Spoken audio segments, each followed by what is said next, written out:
പ്രിയമുള്ളവരെ എല്ലാവർക്കും നമസ്കാരം. മനോമയ ചിന്തകളിലേക്ക് സ്വാഗതം. ഇന്ന് നമ്മൾ മനസ്സിലാക്കുന്ന വിഷയം ചില സംശയങ്ങൾക്കുള്ള മറുപടിയാണ്. അത് നമ്മുടെ ഫോളോവേഴ്സായിട്ടുള്ള ഒരുപാട് ആൾക്കാർ ലോകമെമ്പാടുമുണ്ട്. അതിൽ തന്നെ പലർക്കും പണ്ട് തൊട്ടേ കേട്ടുകൊണ്ടിരിക്കുന്ന പരിചയമുള്ള ചില വാക്കുകളും ആചാരങ്ങളും അനുഷ്ഠാനങ്ങളും ഒക്കെ. പക്ഷേ അതിൻ്റെ യഥാർത്ഥത്തിലുള്ള അർത്ഥവും സയൻസും എന്താണെന്ന് അറിയാതെ വിഷമിക്കുന്നവരുണ്ട്, അറിയണമെന്ന് ആഗ്രഹിക്കുന്നവരുണ്ട്.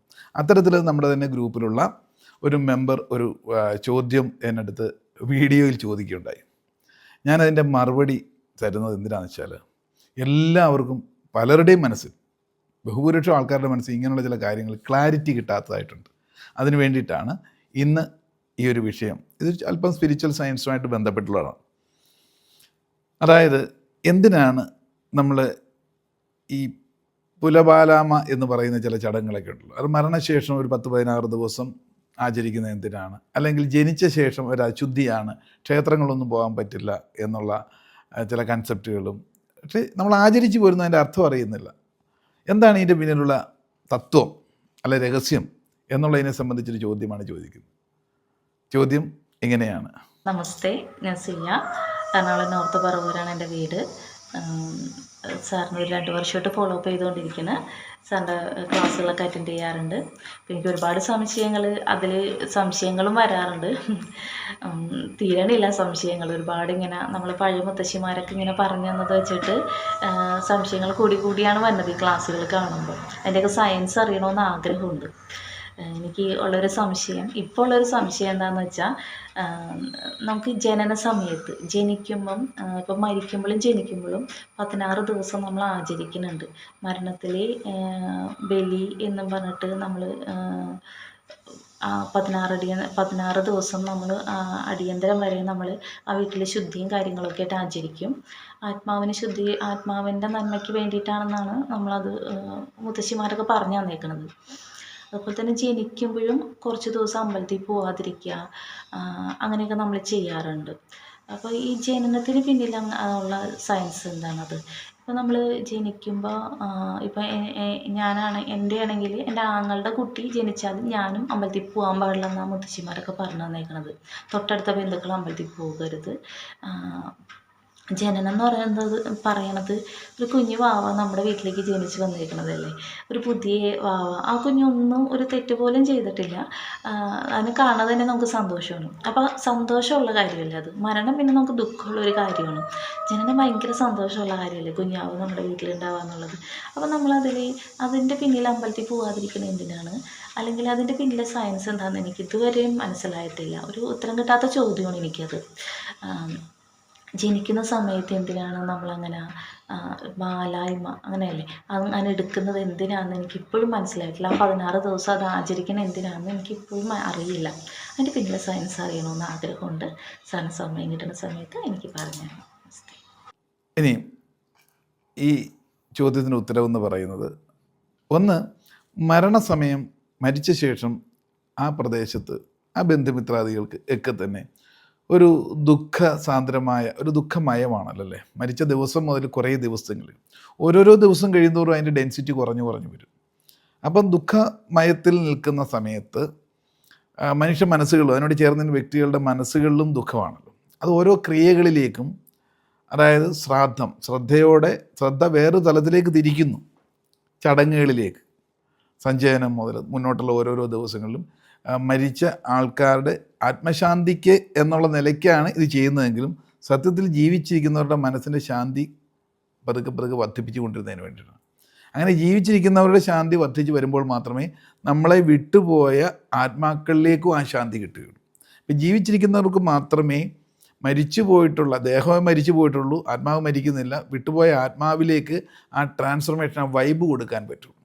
അതിനാണ് മറ്റു കേന്ദ്രങ്ങളിലേക്ക്, മറ്റ് ചടങ്ങുകളിലേക്ക് ശ്രദ്ധ കൊടുത്തുകൊണ്ട് അവരുടെ സ്മരിച്ചുകൊണ്ടുള്ള തർപ്പണങ്ങളൊക്കെ ചെയ്യുമ്പോൾ പൊതുവെ കുറഞ്ഞ് 10-16 ദിവസം വരെ ആ അന്തരീക്ഷത്തിൽ നെഗറ്റീവ് ഒരു വൈബായിരിക്കും.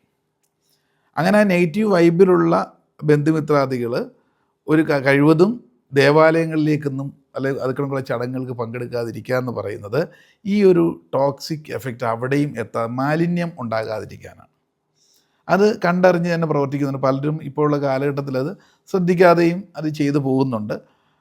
പക്ഷേ അതിൻ്റെയൊക്കെ ഉദ്ദേശം എന്ന് പറയുന്നത് ക്ഷേത്രങ്ങളോ അത് കണക്കുള്ള പുണ്യസ്ഥലങ്ങൾക്ക് എപ്പോഴും ശുദ്ധി ശുദ്ധി വരുത്തി ക്ലെൻസ് ചെയ്ത് എപ്പോഴും എനർജൈസ് ചെയ്തുകൊണ്ടിരിക്കുന്ന കേന്ദ്രങ്ങളാകുമ്പോൾ ആ പരിസരത്ത് ആ ഒരു പോസിറ്റീവ് വൈബ് ഉണ്ടാവുള്ളൂ. അതിന് മൂല്യച്യുതി ഇങ്ങനെ പല വിധത്തിലുള്ള ഈ പറയുന്ന ജഡവസ്തുക്കളോ അല്ലെങ്കിൽ ജഡവസ്തുക്കൾക്ക് തുല്യമായ ജഡചിന്തകളോ ആ ദുഃഖസൂചകമായിട്ടുള്ള വരുമ്പോൾ അതിനെ എഫക്റ്റ് ചെയ്യും.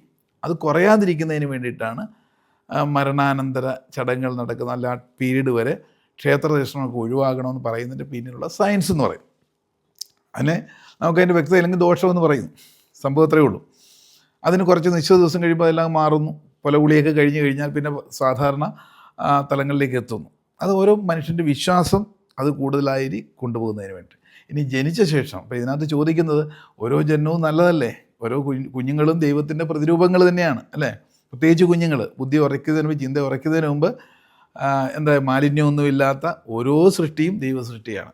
അപ്പോൾ ഒരു കുഞ്ഞ് ജനിച്ചു കഴിഞ്ഞാലും ആ വീട്ടിലുള്ളവർ 10, 14, 16 ദിവസം ബാലാമ എന്നുള്ള രീതിയിൽ അശുദ്ധിയാണ് ക്ഷേത്രത്തിൽ പോകുന്നത് എന്ന് പറഞ്ഞ് കേൾക്കുന്നു. അതൊരു ചോദ്യമായിരുന്നല്ലോ ഇതിനകത്ത്. അതെന്താണ്? മരിക്കുമ്പോൾ ഓക്കെ ദുഃഖസൂചകമാണ്, ജനിക്കുമ്പോൾ സന്തോഷമല്ലേ ആ വീട്ടിൽ, അല്ല അതിനോട് ചേർന്ന് നിൽക്കുന്ന ബന്ധുമിത്രാദികൾക്ക്. പിന്നെന്തുകൊണ്ട് ദേവാലയങ്ങളിൽ പോയിക്കൂടാ? ഇവിടെ ശ്രദ്ധിക്കാനുള്ളത് നമ്മുടെ ശരീരത്തിനുള്ളിൽ നിൽക്കുന്ന ഏത് വസ്തുക്കളും അത് മലമായാലും പിത്തമായാലും കഫമായാലും രക്തമായാലും ശരീരത്തിൽ നിൽക്കുമ്പോൾ അത് ജഡമല്ല, ശരീരത്തിൽ നിന്നും പുറത്ത് വന്നു കഴിയുമ്പം അത് ജഡമാകും. അപ്പോൾ അതുകൊണ്ടാണ് ക്ഷേത്രങ്ങൾക്ക് ഇപ്പം കുളിച്ചിട്ട് പോകണമെന്ന് പറയാൻ കാരണം. നമ്മുടെ ശരീരത്തിൽ അനുനിമിഷം വന്നുകൊണ്ടിരിക്കുന്ന ഡെഡ് സെൽസ് അത് പൊഴിഞ്ഞു വീഴാൻ പാടില്ല, അനുനിമിഷം മാറിക്കൊണ്ടിരിക്കുക. അപ്പോൾ രാവിലെ തന്നെ ശുദ്ധമായി കുളിച്ചിട്ട് പോകുമ്പോഴാണ് ശുദ്ധമായ രീതിയിൽ എത്താൻ പറ്റും. ഇനി അത് കണക്ക് മുടി തലയിൽ നിൽക്കുമ്പോൾ അത് ജഡമല്ല, മുടി കൊഴിഞ്ഞു വീഴുമ്പോൾ അവിടെ ജഡമായി. അപ്പോൾ ശ്രീകോവിലിനടുത്തൊക്കെ ഈ നഖമായിക്കോട്ടെ, മുടിയായിക്കോട്ടെ, രക്തമായിക്കോട്ടെ, നമ്മുടെ സലൈവ തുപ്പലായിക്കോട്ടെ, അത് പുറത്ത് വന്ന് വീണ് കഴിഞ്ഞാൽ അശുദ്ധമാകും, അന്തരീക്ഷം അശുദ്ധമാകുന്നു. അപ്പോൾ ജീർണിക്കുന്നു. അജീർണമായിട്ട് സംഗതി കിടന്നു കഴിഞ്ഞാൽ സംഭവിക്കുന്നു അവിടെ നെഗറ്റീവായിട്ടുള്ള വൈബ് കൂടും. അതിനാണ് ഇടയ്ക്കൊക്കെ ശുദ്ധീകരണങ്ങൾ നടത്തുന്നത്.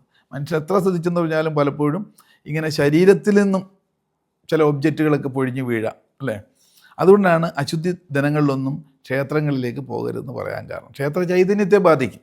അപ്പോൾ എന്ത് സംഭവിക്കും? അവിടെയുള്ള ആ ശാന്തി നഷ്ടപ്പെടാം, ആ പവർ നഷ്ടപ്പെടാം. അപ്പോൾ ഇതിനെയൊക്കെ റീക്രിയേറ്റ് ചെയ്യാനാണ് വർഷാവർഷങ്ങളിൽ അവിടെ നടത്തുന്ന സ്പെഷ്യലായിട്ടുള്ള ശുദ്ധീകരണങ്ങളും ശുദ്ധികലശങ്ങളും സ്പെഷ്യൽ പൂജകളും ഒക്കെ ഇപ്പോഴും ആക്റ്റീവായിട്ട് നടത്തുന്നത്. അപ്പോൾ ഒരു ഡെലിവറി നടന്ന പ്രസവം നടന്ന വീട്ടിനെ സംബന്ധിച്ച് പറഞ്ഞാൽ ഒരു പുതിയ കുട്ടിക്ക് ജന്മം കൊടുക്കുമ്പോഴും അവിടെ പണ്ട് കാലത്തെ കൺസെപ്റ്റാണ് കേട്ടോ. ഇപ്പോൾ എല്ലാ ആശുപത്രിയിലും കാര്യങ്ങളിലൊക്കെ ആയതുകൊണ്ട് അത്ര അശുദ്ധി വീടുകളിൽ വരാറില്ല.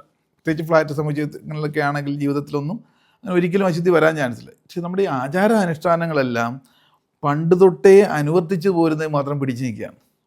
കാലോചിതമായ മാറ്റങ്ങൾ ഉണ്ടാവേണ്ടതാണ്, എല്ലാ സ്ഥലത്തും മാറ്റം ഉണ്ടാകുമ്പോൾ. പക്ഷേ ഈ ഒരു കേസിൽ മാത്രം പലപ്പോഴും വിശ്വാസത്തിൻ്റെ കാര്യമായതുകൊണ്ട് മനുഷ്യർ പല കാര്യങ്ങളും മുറുകെ പിടിക്കുന്നു. പണ്ട് കാലങ്ങളിൽ വീടുകളിലൊക്കെ ആണല്ലോ പ്രസവം നടക്കാറുള്ളത്. അപ്പോൾ സ്വാഭാവികമായിട്ടും അവിടെ മാലിന്യം ഉണ്ടാകാം, കുട്ടിയിൽ നിന്നും, കുട്ടിയെ കുളിപ്പിക്കുന്നതിൽ നിന്നും, വിസർജ്യങ്ങളിൽ നിന്നും എല്ലാം. പ്രത്യേകിച്ച് ഡിസ്റ്റർബ്ഡ് ആയിരിക്കും മാതാവിൻ്റെ മനസ്സ് കുറച്ച് ദിവസത്തേക്ക്. അങ്ങനെ പൊതുവിൽ ഒരു അശുദ്ധി ആ മണ്ണിൽ ആ പ്രദേശത്തുണ്ടാവുമല്ലോ. അതൊരു കാരണവശാലും അത് സ്പർശിച്ചുകൊണ്ട് പലപ്പോഴും ദേവാലയങ്ങളിൽ പോകുമ്പോൾ എത്താൻ ഇടയുണ്ട്. ആ സൂക്ഷ്മമായ ചിന്തയാണ് ഈ ബാലാമ എന്നുള്ളതിലേക്ക് അശുദ്ധി എന്ന് പറയുന്നത്. അല്ലാതെ കുഞ്ഞ് അവിടെ ജനിച്ചത് ഏറ്റവും ദൈവത്തിൻ്റെ പ്രതിരൂപം തന്നെയാണ്, അവിടെ പ്രസവം തന്നെ ഇല്ല. പക്ഷെ മനുഷ്യരിൽ നിന്നും പുറത്തേക്ക് പോകുന്ന സുരക്ഷിതമായിട്ട് സൂക്ഷിക്കാൻ പറ്റാതെ വരുന്നതുകൊണ്ട് അത് മറ്റ് സ്ഥലത്ത് സൂക്ഷ്മതലത്തിൽ പോലും അശുദ്ധി ഉണ്ടായേക്കാം എന്നുള്ള ആ ഒരു കൺസെപ്റ്റിലാണ് ജനിച്ചു കഴിഞ്ഞാലും നിശ്ചിത ദിവസം ക്ഷേത്ര ദർശനം ബാലാമയുള്ളവർ പോകരുത് എന്ന് പണ്ട് തൊട്ടേ കൽപ്പിച്ചിരിക്കുന്നു. അത് അന്നത്തെ കൺസെപ്റ്റ് വെച്ചിട്ടാണ് കേട്ടോ. ഇപ്പോൾ ഏകദേശം ഈ 2 ചോദ്യങ്ങൾക്കുള്ള ഉത്തരം ക്ലിയറായെന്ന് വിചാരിക്കുന്നു. ചിന്തയ്ക്ക് വിട്ടുകൊണ്ട് ഇന്നത്തേക്ക് നിർത്തട്ടെ. നന്ദി, നമസ്കാരം.